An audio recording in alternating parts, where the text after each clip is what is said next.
მოგესალმებით ძვირფასო ტელემაყურებელო, ჩვენ ვიწყებთ კონსერვატორიას, ჩვენ უნდა ვისაუბროთ იმ 7 მაგ, 8 მაგ, 10 მაგ სტანდარტებზე, რომელთაც ევროპა სარგებლობს ჭალებში ჩვენს მიმართ. ჩვენმა ხელმძღვანელობამ, ჩვენო პრემიერმა შესანიშნავი ღია წერილი დაწერა და მიმართა ევროკავშირის ხელმძღვანელობას, გაიხსენა ადამიანის უფლებათა არაერთი დარღვევა, რომელსაც ადგილი ჰქონდა თუნდაც დანიაში ისეთ დემოკრატიულ ქვეყანაში როგორც არის დანია, მაგრამ დანია რაშუაშია კაცო. ევროპის კონტინენტზე მიმდინარეობს დარბევა ყველაზე საშინელი, რაც მე მინახავს პარიზშია ჯერ ესეთი დარბევები ყველაზე მეტი. ანაკლებს არც გერმანიის პოლიცია და ასე შემდეგ. და განაცხადა, რომ მოიკითხა ჯერ ერთი, როგორ არის იმ ადამიანების ბედი, ვინც დაარბია, ასე ვთქვათ, გადააჭარბა კანონს და ხედავთ იქ კანონის გადაჭარბებას, შეურაღებელი თვალით და მე რა თქმა უნდა ეს იყო გასული არა იმაზე, რომ ისინი პასუხს გასცემდნენ, არამედ ჩვენთვის იყო გასული, რომ ორმაგ სტანდარტს ესე ვამხელდით. ევროპა აგრძელებს თავის რასისტულ დამოკიდებულებას ჩვენი ხელისუფლებისა და ჩვენი ქვეყნისადმი, რომ იქ ევროპაში მოსულა ის რაც ეპატეება იუპიტერს, არ ეპატეება ხარსო, ეს ძალიან ცნობილი ევროპული გენაცვალე გამონათქვამია და უტიფრად აგრძელებენ აი ამას.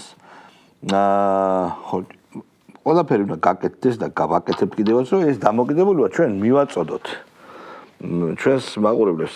მე პირადად ევროპა უკვე ჩამოუწერე, ასე ვთქვათ. კი შეიძლება ვიღაც სასაცილოდ მოეჩვენოს, რომ მე შალვა რამიშვილი და ამხელა ევროპაა, მაგრამ შალვა რამიშვილების ნაირებისგან შედგება ძალიან დიდი ნაწილი ქვეყნისა, ჩემზე კარგი და ჩემზე მწოდნე ხალხისგან ძალიან ბევრისგან, რომლებსაც არ უნდათ ორმაგი სტანდარტის მსხვერპლად ყოფნა.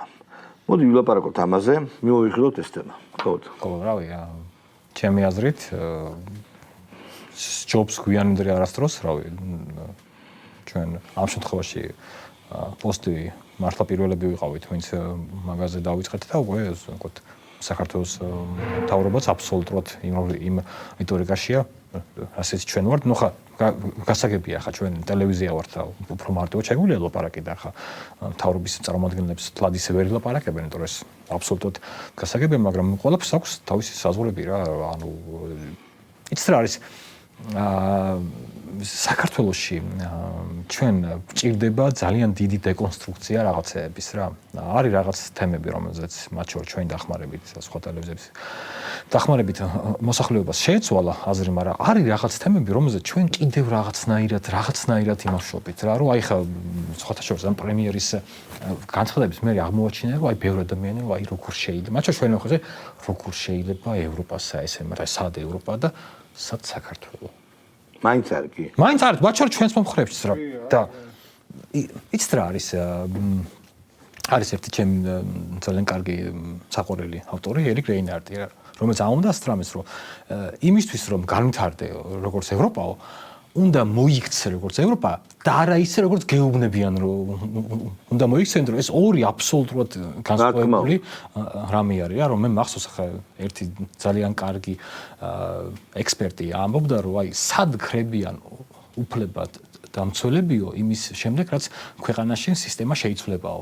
და ანუ მართლაც უნდა ვთქვათ, რომ სად გაქრა ევროპაში უფლება დამცველები, მაგალითად, რომლებიც ამ თემაზე რამეს იტყოდნენ, იმიტომ რომ იცით რა არის, რომ საქმე ჩვენ ხო ვიცით სად გაქრნენ, ესენი არიან ყველანი აგენტები გლობალური ხელისუფლების. ხო, ანუ მე მაგალითად ახლა ბოლო პერიოდში მივხვდი, რომ ამ არასამთავრობო ორგანიზაციებს მე პირადად ვაპირებ დაუძახო უცხოური სამთავრობო სექტორი. იმიტომ რომ მართლა ეგრეა, ანუ ევროპას აქვს ერთ-ერთი ყველაზე ძლიერი ინსტრუმენტი დარჩენილი, ეს არის რომ მათ შეუძლიათ ჩვენაერ ქვეყნებში შეინახონ რაღაც გარკვეული რაოდენობის ხალხი, რომელიც მთელი დღე მიმართული ღამე და ძირში მიმართულები არიან იმისთვის, რომ რამენერად ასიამოვნონ პატრონებს. სამკვეთს. შესაბამისად არის ხოლმე 1000-ში ერთხელ შემთხვევა, რომ იმათ ინტერესი და ქვეყნის ინტერესი შეიძლება დაემთხოს, მაგრამ საქართველოში შესანიშნავი იქნება საქართველოში როცა აღმოჩნდა, რომ ჩვენ ინტერესი არ იყო ომი, უცებ აღმოჩნდა, რომ ჩვენ ყველაფერი იქნება და მე ეგრევე აი ამით ავხსნი, რომ რატომ არის რომ ძირითადად არა ქართველები, ანუ მე ეროვნების ნიშნით კი არ ვიძახი, საქართველოს რეალობისთვის აბსოლუტურად შეუთავსებელი ტიპები არიან NGO-ების უფროსები, იმიტომ რომ იმათ ესე ხედავენ ისინი მათთვის კაი ქართველები არიან ლომჯარია რა ვიცი ვიღაცეები რა ხო სოროსის ფონდის ნაჩალნიცა რო არის და იმაზე არიან ორიენტირებულები და სხვანაირი ქართველი მათ არ აწყობთ მათი ხედვით ჩვენ ქვეყანას ლომჯარიამა გიგაურმა უნდა უხელმძღვანელოს აი ესე წარმოუდგენია თავს ხო იყოს ცდილობათან რაღაც კაბინეტის შექმნისა და ამიტომ ვერ ხვდებით ანუ მოდი რა იმ ხალხში ქართველებში პოპულარული ხალხი მაინც დაიქირავე ან ეცადე რომ დაიქირავო ნამუსიანი მაგას არის ხო და ესე აქვს წარმოდგენილი იმას ეძებენ პოულობენ და წარმოდგენილი კი არა შალვა ეგრე უნდათ ხო ჭირდებათ მათ ინტერესებს ჭირდებათ რაც არ გამოვაქვს ხო 2019 წელს დავიწყე პოსტივში მუშაობა და მაშინდელი რეალობა რო შევადარო დღევანდელ რეალობას 7 წელი გავიდა მაშინ ჩვენ საუბრობდით აი ესეთ უფრო ლაითად მაგრამ საუბრობდით იგივე მაშინ იყო ეს მაინც იყო ეს რაღაცა წარმოდგენები დესაკრალიზაციაზე დასავლეთის. საუბრობთ დასავლეთი არ არის რელიგიური ორგანიზაცია, დასავლეთი ის არის რაღაც გეოპოლიტიკური ერთობა, რომელსაც გააჩნია საკუთარი ინტერესი და ძალიან ელემენტარულ რაღაცებზე საუბრობთ. ოღონდ ეს წლები არ იყო ასახული პოლიტიკურ ენაში. ეს რჩებოდა ჩვენ სატელევიზიო სივრცეში.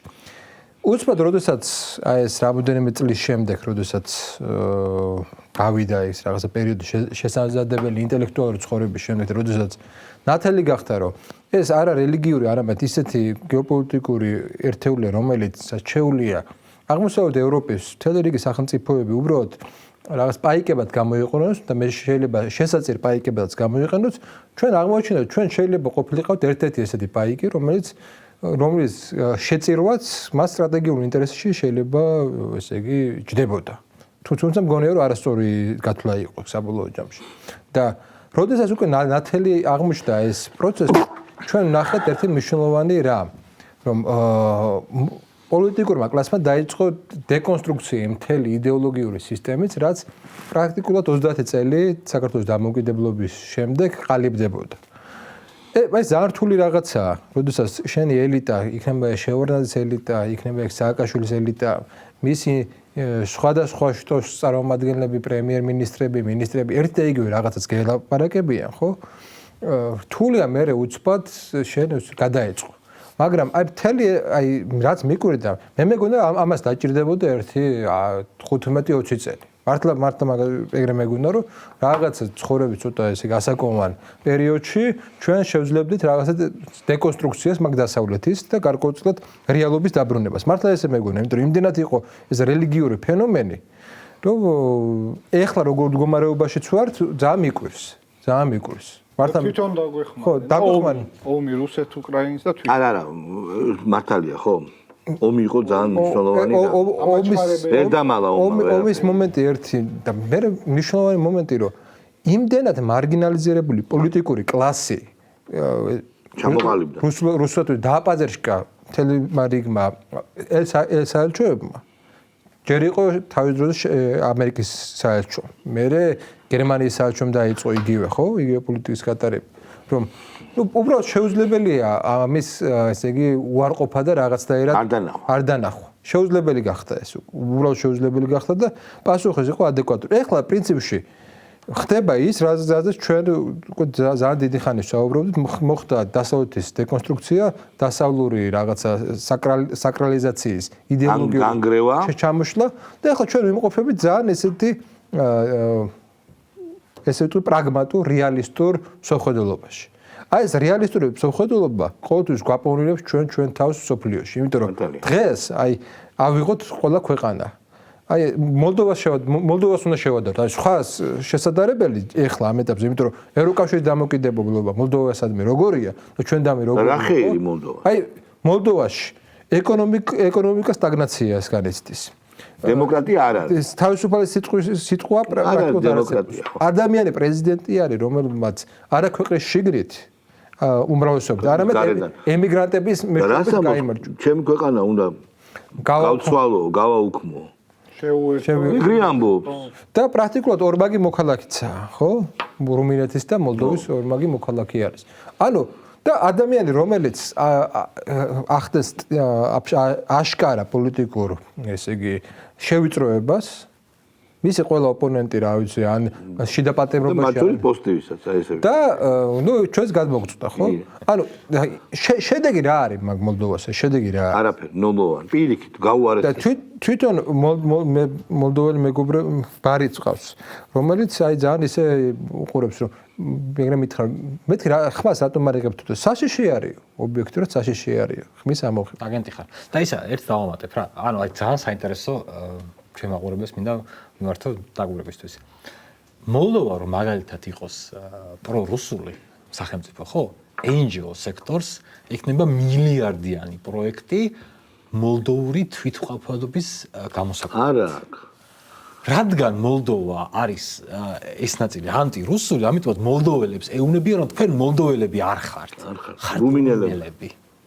ანუ უმცირესობად აქციეს ერი თვითონ. და ერთი რაღაცა ნათელი არის. არსებობდა სააკაშვილის დროს მითი, რომ აი რაღაცა დასავლეთმა არიცის და ეს სააკაშვილი ყველაფერმა. აი ახლა არის ძალიან ნათელი იგივე მოლდოვასთან მიმართებაში, რომ თუ კი შენ გინდა აქ ესეთი ძალები იყოს, ეს ნაციონალური მოძრაობა უნდა ხავდეს მართლად რა. თუ გინდა რომ მოაწონო თავი დასავლეთს. ანსამბლი. ხო, ნუ ერთი და იგივეა პრინციპში. ჩემთვის ფაშინიანიც იგივეა პრინციპში რა. ერთი ფაშინიანზე საკე ვილაპარაკოთ, ეხა არ გის.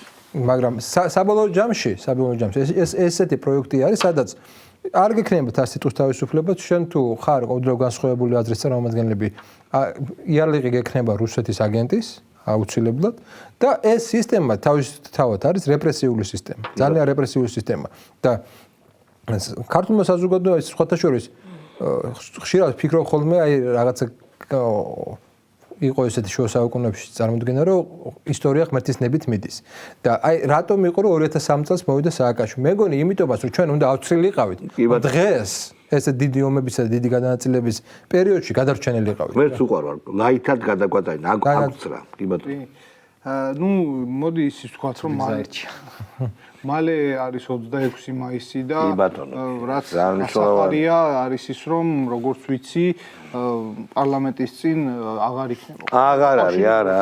არის ძალიან სწორი. პატრიარქის გამოსახულება ილია მეორის ქართული დროშები, კი ბატონო. კი, ღვთისმეტყველო პატრიარქი იმიტომ რომ ესეთი 1700 წელი და ანუ აი მართლა ძალიან ისეთი ლოგიკური არის რა. ანუ ჩვენ ხო ეხა რო ვაკრიტიკებთ ევროკავშირს, რატო ვაკრიტიკებთ? რომ ჩვენს დამოუკიდებლობას ებრძვის. და დამოუკიდებლობის დღეს რო იმის დროშას დავკიდებდით, ვინც ჩვენ გვებრძვის. ხო რაღაცა თქვა თანმიმდევრულობა არ იქნებოდა რა. ნუ მე ყოველთვის მქონდა პრობლემასთან იმაზე, რომ თქვა კონკრეტულ უნივერსიტეტებში უკრაინის დროშა კიდია სახელმწიფოში, თორე კერძომ რაც უნდა ისქნას და ასე შემდეგ. იმიტომ რომ უკრაინა იყო ის ქვეყანა რომელიც ჩვენ ომში გვითხრებდა, მაგრამ ნუ ამას თავი დავანებოთ, ხო?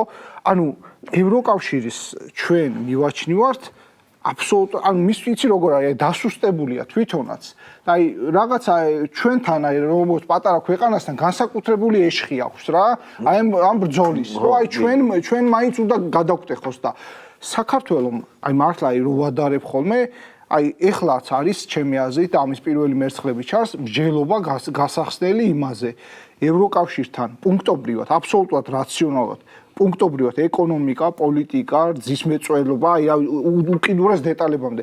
ევროკავშირთან შესვლით რას ვიგებთ და რას ვაგებთ.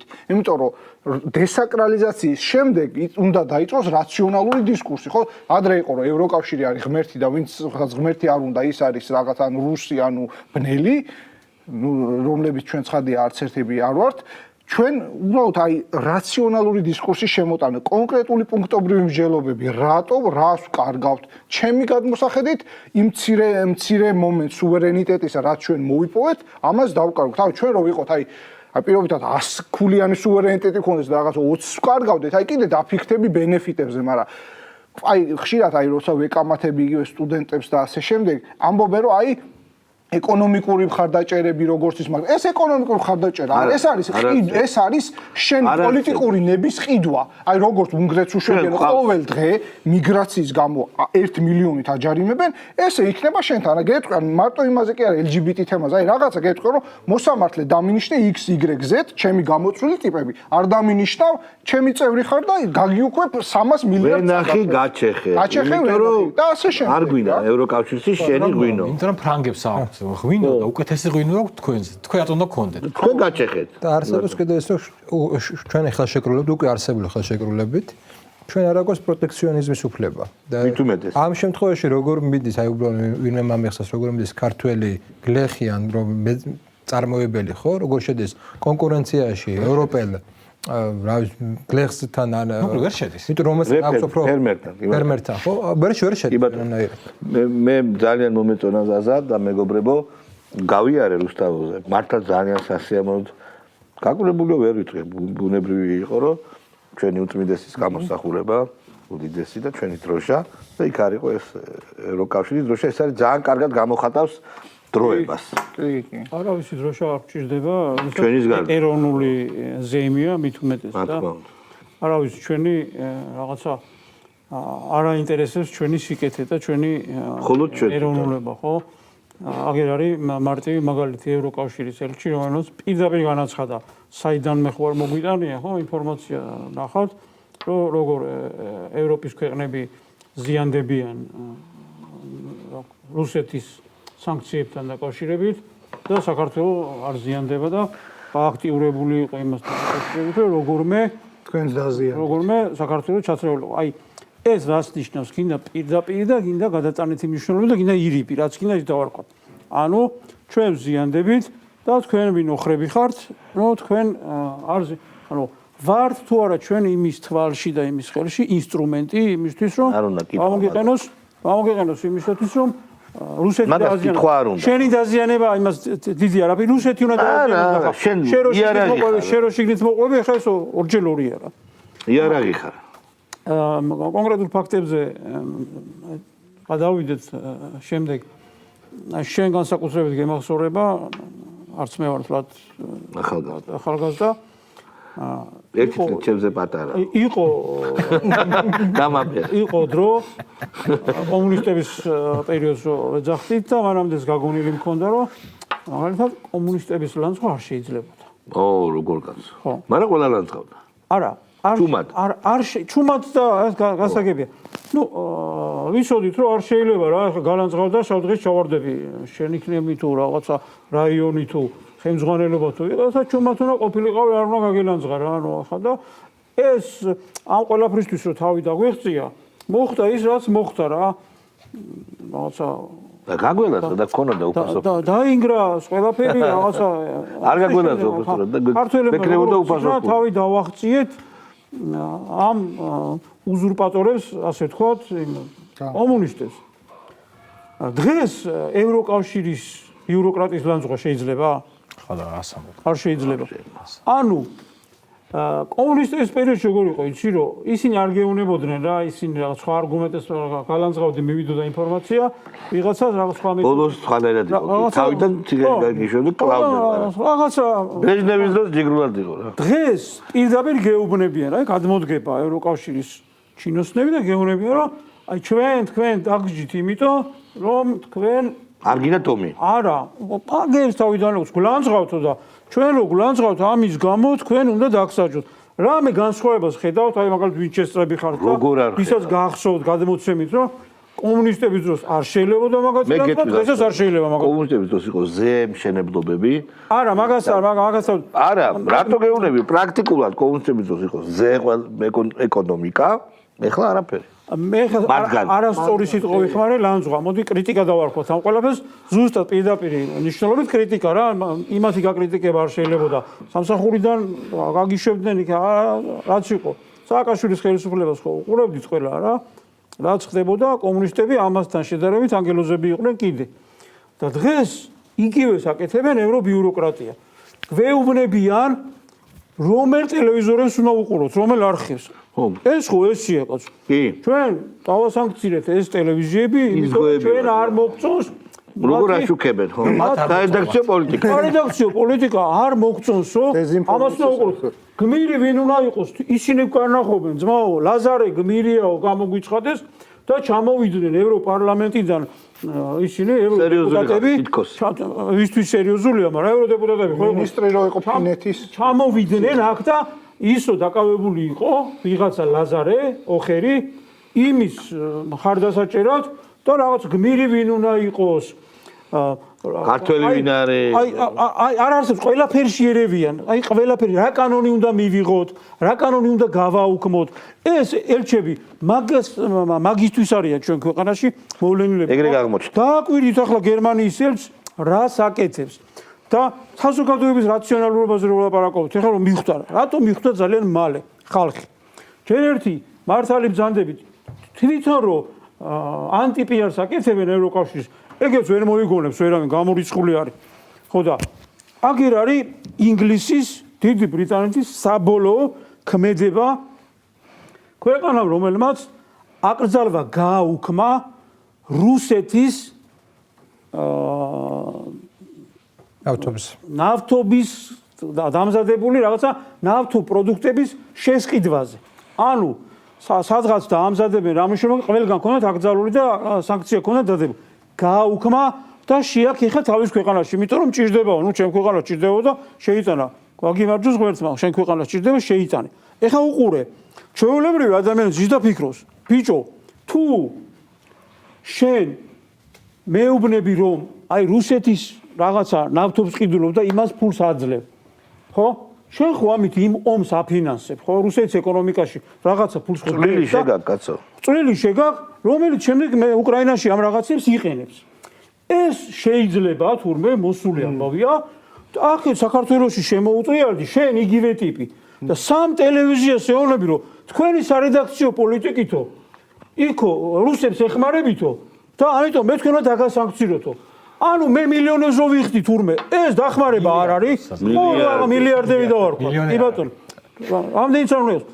ვაფინანსებ, ეს დახმარება არ არისო და მე რაღაცას და შალვა რო აქ ლაპარაკობს თქვათ, რაღაცა ეგო არ მომწონსო და ეგო ეგ არის ზუსტად ისე ხანუ შენ ეხმარები თურმე პუტინს იმაში რომ რაღაცა იქ უკრაინა დაიპყროს და თვითონ რომ მილიარდებს ურიცხავენ ის თურმე არ ყოფილა დახმარება. ახლა დაჯექი ომის მანქანას არ ეხმარება. არა, ჩვენ ეხმარები, ჩვენ. ანუ ახლა დაჯექი და თუ რაღაცა აზრი გაგაჩნია, რაღაცა რაციონალი არის, ამას ხო არ განათლება უნდა. არც იმისოდნა უნდა რა იყო. სიტავხედეთ ნაგლობა, აი ნაგლობა. კომუნისტების დროს რა იყო, დღეს რა არის რაღაცა ევროკავშირის არაფერი ჩვეულებრივად ეს მაგალითი ორი მაგალითი აიღე და დაფიქრდი მე რაკაცო. ეს არის და ანუ ეს ხო არის რაღაცა სტანდარტებს მიღმა უბედურება. ახლა ვთქვათ აგერ იმაზე რა ქვია, გერმანიის ელჩზე. აგერ აი ზუსტად რამდენიმე დღის ფაქტებია, ხო? გამოდის გერმანიის ელჩი და საქართველოში გვეუბნება, რომ თქვენო მოწყდითო იმისი მოლდოვის და უკრაინის გზასო რა кайფქედი ხო ევროკავშირისაკენ მიმავალ გზასო ძალიან კარგი ევროკავშირისაკენ მიმავალ გზას მოწყდით ქართველებიო და ამის გამო თქვენო ვერასოდეს ვერ გახდებით რაღაცა გვამუნათებს ხო და ეხლა ჩვეულებრივი ადამიანი დაჯიქი და თქვი კაცო უკრაინას იმავე გერმანიის კანცლერი ერთი კვირის წინ ეუბნებოდა რომ ნუ რა ქონა ხო თქვენო მოგიწევთო ტერიტორიების დაცმობაო და არაუშავსო ხო მსხვერპლი უნდა გაიგო არის მაგათი გზა რასაც ჩვენ არ გავყევით ის ეუბნებოდა ანუ ეს ერთი გზა მოლდოვას გაუქმებას უპირებენ კაცო გავაუქმოთ უნდა მოლდოვა სუვერენიტეტი ყველაფერი არა მოლდოვა გაუქმდეს და რუმინეთი გახდება რუმინეთი ანუ თურმე ეს ყოფილა ევროკავშირისაკენ მიმავალი გზა მათი აზრით და თქვენო აია მე რომ ხო და აღას გეუბნებ თქვენო წუდები შტერები ხართო ამას რომ მოწყდითო ამ ბრძენ ხალხს გეუბნებ ზუსტად მაგაშია საქმე შალვა რომ საზოგადოება რატომ ხარდაჭერა არ აქვს ვეხარ აშტერებენ იმიტომ რომ ეს ხალხი ფიქრობს კაცო ეს სულელი ხო არ არის კაცო უკრაინას მოწყდი და რა უკრაინა ჯერ უკრაინა რატომ მოწყდი თავარ ჯგუფს ის საჭური შედალუცილო, ანუ უკრაინას თუ მოწვდი, ესე კარგი მიქნია, მოლდოვას თუ მოწვდი, კარგი მიქნია და მე კიდე საქართველოს ავტორიტარული ქვეყანაო, ჩვენ გვეუბნება. ავტორიტარული ქვეყანაო და გერმანელი ინვესტორებიო, ესეთ ქვეყნებშიო ინვესტიციებს არ დებენ. ადრე თუ ლატარული კრამიტები და ხო და ნამეტანიო. მიშაზდროს. ამ შუა დერეფანსაცო, რა ნამეტან დიდ მნიშვნელობასაც რომ იცემ. ურსულამ ხო თქვა რომ სომხეთიდან პირდაპირ შევწოში დავისდა არა, ურსულა ის ცალკე ფენომენია კაცო. ეს არა, ხო თქვა. არა, ნუ უმიცემთ ეხა ამას რაღაც ძალიან დიდ მნიშვნელობას ნუ მიანიჭებთო კაცო. ჩვენთვის თავარი არისო ადამიანის უფლებებიო. და ამ უფლებებზე გველაპარაკება გერმანიის ელჩი რომელსაც ყველაფერი დარღვია, აი თუ რამე არსებობს, ვენის კონვენცია, ვენის კონვენცია, დიპლომატიაში, საქართველოს კანონმდებლობა, გერმანიის, არ ვიცი, ყველაფერი აქვს დარღვეული, ყველაფერს აკეთებს. კაცი ჩაბმულია, წინა საარჩევნო პერიოდში ჩაბმული იყო. დღეს ხელისუფლებას არ აღიარებს და ჩვენ გვეუბნით, კულოს გვარიგებს ისეთ როგორი ტონით, იცი რომ შუა დერეფანს დღეს ყველა ბავშვმაც იცის რომ დღეს განსაკუთრებით შუა დერეფანს აქვს ძალიან დიდი მნიშვნელობა, ძალიან დიდი. საქართველოს ხო ამოიღეს მანდ, ხო ამოიღეს. ეთყობა რა ზურსულანო თქვა, ამანაც რაღაცა აკოპირებენ რა. ამოიღო რა, აღარ არის. დანიეს და სოხედა სადმიდიან, просто არ ვიცი. მენტალიტეტი, იმ მენტალიტეტსაც შევეხოთ და მე გადავით ახალ თემაზე. აი წეღარ რომ ამბობდით რაღაცა ის იმათ რო პოულობენ. თქვენ ნახეთ საოცრება არის. დანიის ფაქტთან დაკავშირებით წერილში ხო ძირითადად მაგაზე იყო თქვა რაღაცა აქცენტი. რა კომენტარებს აკეთებენ და რა პასუხები გაცეს. ნახე რა მენტალიტეტის ხალხია. და აი მინდა განსაკუთრებით მსმენელმა მიაქციოს ყურადღება. მოიცაო რა დანიაში რო პენსიები აქვთ და დანიაში ხელფასები აქვთ, რა უფლებით ვლაპარაკობთ ჩვენ დანიაზე. ანუ ხელფასი თუ მეტად გაუხიო თავი. მოგიმატო ხელფასი და ყოველდღიურად გძუყნო. იმიტომ რომ მაიცა ხელფასი თუ მეტი აქვს დანიაში მე არ მაქვს კრიტიკის უფლება მონური მეტალობა რას ნიშნავს ანუ დანიაში ის არის ხო მაგას ვლაპარაკობ ანუ ვის პოულობენ ანუ ისიც არ შეუძლიათ რომ აი ისიც არ შეუძლიათ რომ როგორ თქვა ისი მაგათ ფული უნდა მივცედო ყოველდღე ცემო კი მაგრამ ზუსტად მაგის აი მაგის მთქმელი ზუსტად მაგის ღირსია რა უნდა აი 100 ლარი დაუმატო პანჩური ამოვარტყა 200 დაუმატო კისერში ამოვარტყა და ასე საზოგადოების თანდასწრებით რა თქმა უნდა იქნება ამ მენტალიტეტის ხალხს პოულობენ და ესენი არიან თურმე ჩვენი ქვეყნის მომავლები, გაიგი რა შესაძლოა. იმის თქმაც არ შეუულია, რომ ცუდი ფაქტი იყო. აი ვინმე დაგიჭერს. და ცუდი ფაქტი იყო და რაღაცა. არა. მოდი მეგობრო, კიდევ ერთი საკითხი. მოკლედ განვიხილოთ, უკვე თავდება ჩვენი ნაცემა. 26 მაისის თემა განვიხილოთ, მათი უბადრუკი გეგმის თემა. თქო, მოკლედ თუ შეიძლება. ავი არაფერი შეიძლება. ანუ რა იცი? მე ვერ ხვდები ეს რით იქნება განსხვავებული იმ 500 დღიანი 4 ოქტომბრის საძარელი. ანუ ბარტომის ღამისგან. ხა რატო ამბობ, ვიცი რა, მე სულ მახსენდება ერთი ამბავი 2 წლის წინ ნახე ჩემი ვიდეო, რომელიც მქონდა გაზიარებული, ჩემ სტილში დავცინოდი რომელიღაც აქციას.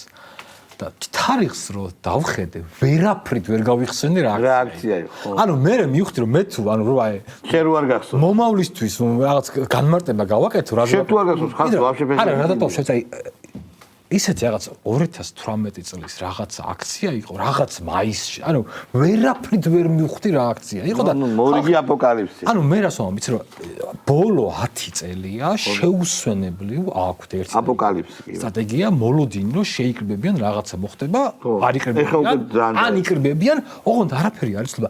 რა განსხვავება იქნება? ანუ რა შეიძლება იყოს და ერთი ძალიან მნიშვნელოვანი რამე მინდა რა, რომ აი ჩვენს მოკლებებმა ხო დააკვირდეს ერთ რამეს, რა რომ გერმანიის ელჩმა განაცხადა რომ აი იმ წერილის შემდეგ რომელიც პრემიერმა დაწერა თქვენ ამ გზითო ვერ შეხვდეთ ევროკავშირშიო. ბოლო 10 წელიწადში და ბოლო 15 წელიწადში აღმოაჩინა რომ 10-ობით და 100-ობით მიზეზი არსებობს რის გამოც ვერ შევალთ ევროკავშირში. არც ერთი მიზეზი არ არც ერთი არ არის რომლის გამოც შევალთ. არ მინდა და იმით თოდ. აქციაზე უნდა გავაკეთო? რა ძინა ბოლო. კი აქციაზე საწოლად. პირველ რიგში მნიშვნელოვანია, იმიტომ რომ დამოუკიდებლობის დღე არის. თუმცა უნდა ითქვას, რომ 1918 წლის დამოუკიდებლობაა და 1991 წლის 9 აპრილი არის მეორე დამოუკიდებლობა. შეიძლება ხო. ორივე დამოუკიდებლობას ჰქონდა მნიშვნელოვანი გამოწვევები. პირველი თქმის გამოცხადებიდან 5 თვეში დაიწყო ომი. და ეს ანუ სომხეთთან ომი დაიწყო, მალევე დაიწყო ომი შემდეგ წელს უკვე აფხაზეთში. სოჩარო ავიღეს და მე დენეკინის ის იყო და შემდეგ მნიშვნელოვანი პრობლემა ჰქონდა ჩვენ რა თქმა უნდა აი აჭარის მიმართულებით თურქებთან და ოსმალეთთან. იმ პერიოდში ჩვენმა ხელისუფლებამ მეტნაკლებად დაასტაბილურა სიტუაცია, თუმცა დამოუკიდებლობის შენარჩუნება საბოლოოდ ვეღარ მოხდა და 21 წელს თებერვალში დაიცა დამოუკიდებელი საქართველო. და მთავარი მომენტი რა არის და ეს მინდა რომ ვიცოდეთ რა. ერთ-ერთი დიდი ნაკლად მაშინდელი ხელისუფლების არის ის რომ 20 წლამდე ბოლშევიკური მოძრაობა იყო არა ლეგალურად გამოცხადებული. 20 წელს ლეგალური იყო ის და ამ აჯანყებამ ამ ბოლშევიკებმა მოახდინეს აჯანყების ესე იგი შულავერის კომიტეტი რასაც ქვია.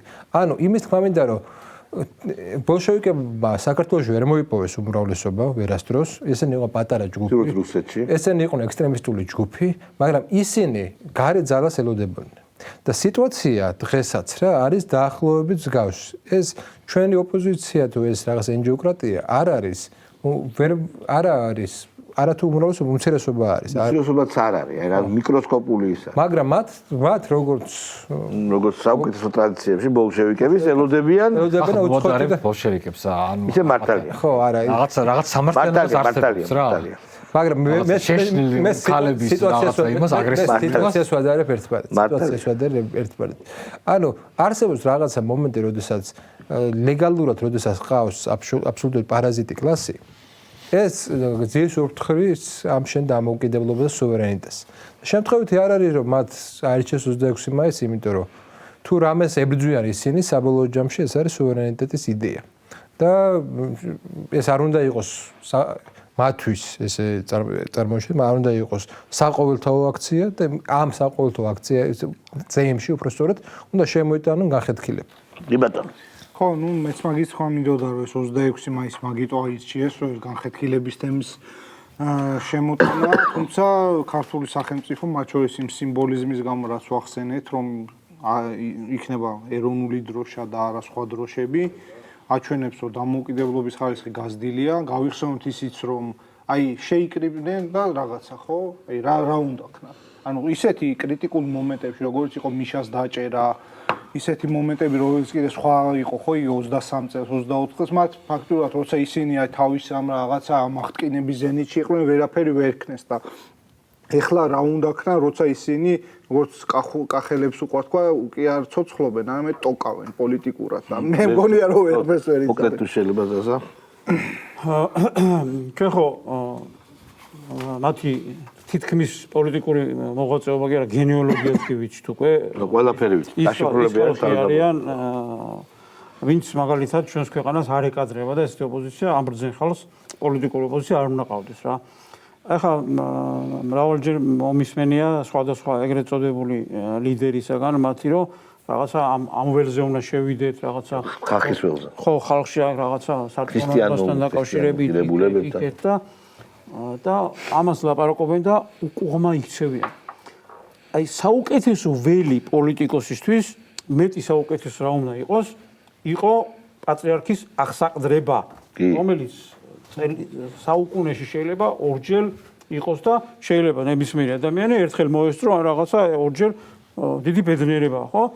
ამაზე საუკეთესო საზოგადოებაში გამოჩენისათვის, შენი პოზიციის დაფიქსირებისთვის და თუნდაც არაფერი არ თქვა, არაფერი არ გააკეთო, პოზიცია დააფიქსირე და ჩვენი რაღაც მხარდამჭერებიდან უამრავი ადამიანი წამოეგება ჭანგალს. უამრავი. ნახეთ უკვე თორმე რა კარგი ბიჭი ყოფილა ეს ეკლესიაში დადის. ალბათ ეკლესიაში დადის. რაღაც ხო? რა წაღებული. ამასაც ვერ აკეთებენ. არ აკეთებენ. რა პრობლემაა? იქა არ მოიწვიეს პეტრე რა. მუხლ მოდრეკილი ხო არ უნდა დამდგარიყვნენ ხატებთან რა რაღაცა. არა, პეტრი არ მოიწვიო და არალანძღინო. ხო, ვიღაცას ხო ხელზე არ უნდა იამბოროს და რაღაცა. მიდი დააფიქსირე შენი პოზიცია დადექი, ანუ რაღაცა პატრიარქის ხო ქვეყნის პატრიარქის უწმინდესი და უნეტარესის არჩევა არის, ხო? მორჩა, ანუ საზოგადოების, ანუ ის 1.200.000 თუ 1.500.000 ადამიანი, ხო?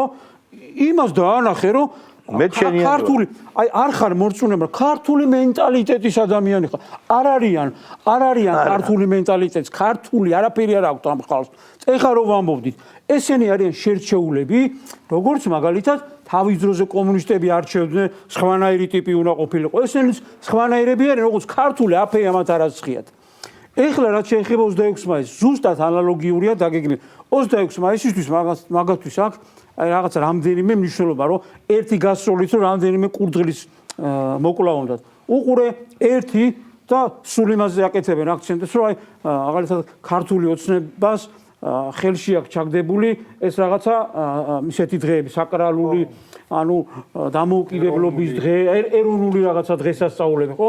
იმას რა ქვია, იქ ვერ შედიან. რაც მართლმადიდებლური და ქრისტიანულია, იმას ვერ ეკარებიან და რა დარჩა? ხო, აი 9 აპრილი უნდა წაგართვან რაღაც. ჰელოვინი ურჩევნიათ მაგრამ. ხო, 9 აპრილი, ახალი წელი, ის რაღაც სადაც ხელი მიუწყებათ, იქ უნდა გააფუჭონ. თარიღებს მაგით უცლიან. კი. კაცო, ეხლა 26 მაისთან დაკავშირებით ნახე დააფიქსირეს, რომ ეს რაღაცა იმათ კი არ უნდა იზეიმონ, არა, ჩვენი დღე უნდა იყოს, ვითომ მაგათი დღე უნდა იყოს და თუ უყურე რამე მოხდა, იქ ეხლა თავისნაირი ახლა ვაშაძე რო დაუძახებს, იმისნაირი ბრიყვი უნდა მივიდეს, ხო ასეა რა. ოღონდ იმ ხალხს გამოიყენებენ. თუ რამე გასაფუჭებელი იქნება, აუცილებლად ხელს არ შეუშლიან და რა, ეხლა უყურე რას მიაღწევენ მაგით. რევოლუციას ვერ მოახდენ ეგ ყველამის 100%-ია. ორჯერლორია. ერთი რომ იმათ უნდა დაანახონ, რომ არსებობენ ფული მიიღონ და მეორე უყურე რატომ არის რომ გადამოდგებიან ხოლმე და ქართულ ოცნებას იგივე სახელებით იხსენიებენ, რაც იყო თვითონ ნაციონალური მოძრაობა, რეჟიმი მკვლელი, მწამებელი და ასე შემდეგ, ასე შემდეგ. 26 მაისი თავმოყარე პოლიტიკოსი კი არა, წინა ხელისუფლების მხარდამჭერიც კი 26 მაისთან დაკავშირებით. არა, პროვოკაციისთვის არა. 26 მაისზე შეკრება არ უნდა დაანონსო. არც ერთ შემთხვევაში, იმიტომ რომ მე და ჩვენნაირებს უღვიძებ ის ცუდ განცდას, რომ ხალხი დახოცე 26 მაისს. ისე კი არა, რომ გიტევდნენ და პარლამენტს წოვდნენ და ასე შემდეგ. აი შევიდობიან, რომ დანიას რომ მონაგონი არ აქვს, რო ვერ დაესიზმრება ისეთი დარბიეს რა კაცო დახოცეს ეგ და დარბევა სხვა რაღაცა იყო და ეს შემოდეს სახურავი. ხო, აი ყურე, ხალხი დახოცეს. ანუ დანარჩენ მოსახლეობას უღვიძებ იმ რაღაც 15 წლის წინანდელით როდის იყო 2011 წელი არ იყო 2011 მივიწყებული აქვს ადამიანების გონებაში რაღაცებმა დაილეკა და წავიდა. არა, თუ რამე მოხდა და პოლიციამ აქ თქვათ იძულებითი ღონისძიებები გამოიყენა, მე ნახეში რომ გადმოდგებიან, ესენი კი არა კაცო. იქ მათი მეგობრები რო არიან ეს ევროპარლამენტარები. ანუ რას იზავენ, იცი 26 მაისს გააუბრალოებენ 2011 წლის იმ 26 ვითომ ანალოგია შექმნია. ვითომ ანალოგია შექმნია. ყველაფერზე ანალოგიას ქმნიან, რომ აი ეს თაობა რომ მოდის. ჩვენს ქვედა თაობა რომ მოდის, ხო? იმას უნდა ათქმევინო, რომ არაფრით არ განსხვავდები. 26 მაისს ამათაც დაარბიეს, თქვენს დაარბიენ. და ასე შემდეგ. პატიმრებზე რო ლაპარაკობენ, რატო ლაპარაკობენ? თვითონ ვერ მართალი ხარ. თვითონ ვერადიან დონეზე და უნდა გამოჩნდეს. დიდი მადლობა მეგობრებო. თან საინტერესო. ავნებლები არიან ჩვეულებრივი. პოლიტიკოსები კი არა. ჩვენ ყველაფერი იქნება კარგად, კაცო. ღმერთი მაღალია და ის გვფარველობს. კარგად დადებოდეთ.